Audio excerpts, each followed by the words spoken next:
18 তারিখ 18/12/2024 রাত 8টা 40 ঘটিকার সময় আমাদের জনপদ মোড়ের ফ্লাইওভারে উঠতে 200 গজ সামনে ফ্লাইওভারের উপরে একটা কিশোর গ্যাং কর্তৃক ছিনতাই করাকালীন সময় হাফেজ কামরুল হাসান 23 নামে একজন ব্যক্তিকে খুন করা হয়েছে। তো ঘটনাটা ছিল এরকমের যে হাফেজ কামরুল হাসান উনি ওনার বন্ধুদের সাথে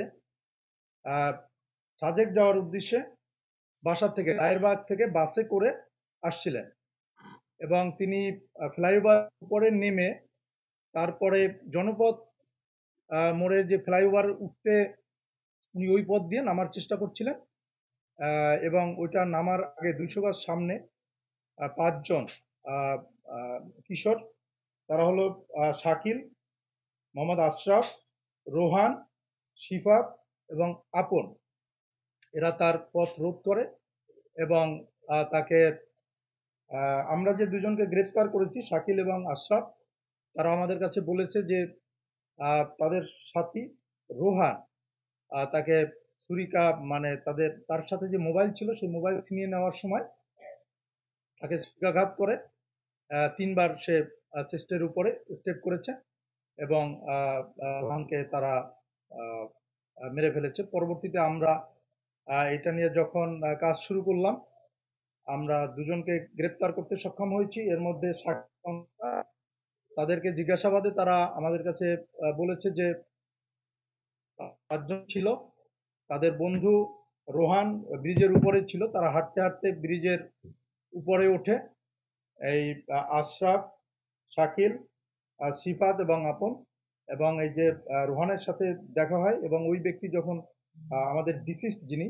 তিনি যখন ফ্লাইওভার থেকে জনপদ মোড়ের দিকে নামছিলেন সেই সময় তার কাছে একটা মোবাইল ছিল, মোবাইলে সম্ভবত তিনি কথা বলছিলেন, তো যার জন্য তারা সেই মোবাইলটা ছিনিয়ে নেওয়ার চেষ্টা করে।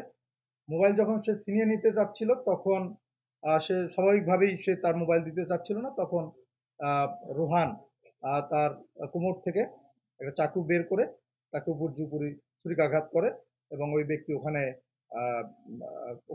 আহত হয়ে পড়ে থাকে। তখন এক ব্যক্তি তাকে নিয়ে প্রথমে ইসলামী হাসপাতাল এবং পরবর্তীতে রায়েরবাগে হাসপাতালে রায়েরবাগ মেডিকেল কলেজে ওখানে নিয়ে যায়, না মুগদা মেডিকেল কলেজে নিয়ে যায়, মুগদা মেডিকেল কলেজে ওখানে তিনি ইন্তেকাল করেন।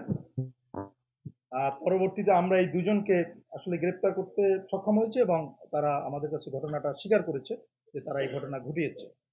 ওয়ারি ডিভিশনের কথা আমি বলতে পারি, যদি আপনি স্ট্যাটিস্টিক্স মিলান 2023 সালের এই সময় এবং 2024 সালে আমাদের এই সময়টা যদি আপনারা মিলান, তাহলে দেখবেন যে আইন শৃঙ্খলা, অনেকেই বলে যে আইন শৃঙ্খলা খারাপ, আসলে স্ট্যাটিস্টিক্স তা বলে না।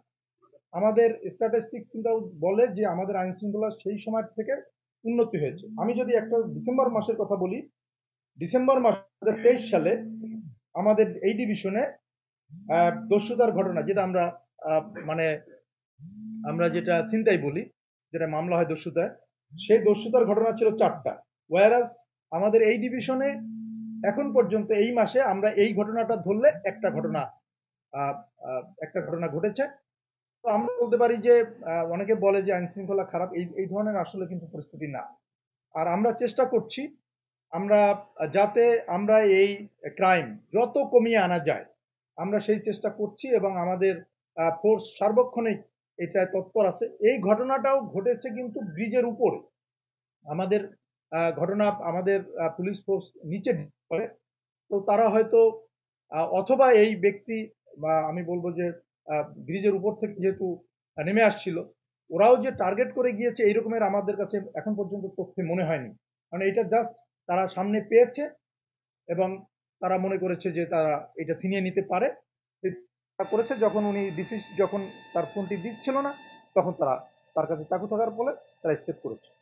যে মামলা আছে, যে স্টেপ করেছে রোহান, তার নামে আমরা কনফার্ম করতে পারিনি যে কতগুলি মামলা আছে, বাট তার নামে মামলা আছে একাধিক, এবং আমরা সেটা কনফার্ম করেছি যে তার নামে একাধিক মামলা আছে। এবং আমরা এই মাসে আমরা এই ছিনতাইকারীর বিরুদ্ধে 5টি মামলা করেছি। বিভিন্ন সময় আমরা 20 জনকে গ্রেপ্তার করেছি এবং একটা বড় বিষয় হলো যে এই ছিনতাইকারীদের মধ্যে আমরা অধিকাংশই আমরা পাচ্ছি এই কিশোর গ্যাংয়ের সদস্য, এবং তারা তাদের বয়স সবই ধরেন 15, 16, 17 এইরকমের মধ্যে। এরকমের আমরা একটা মানে সংখ্যা পাচ্ছি, এবং এটা হিউজ।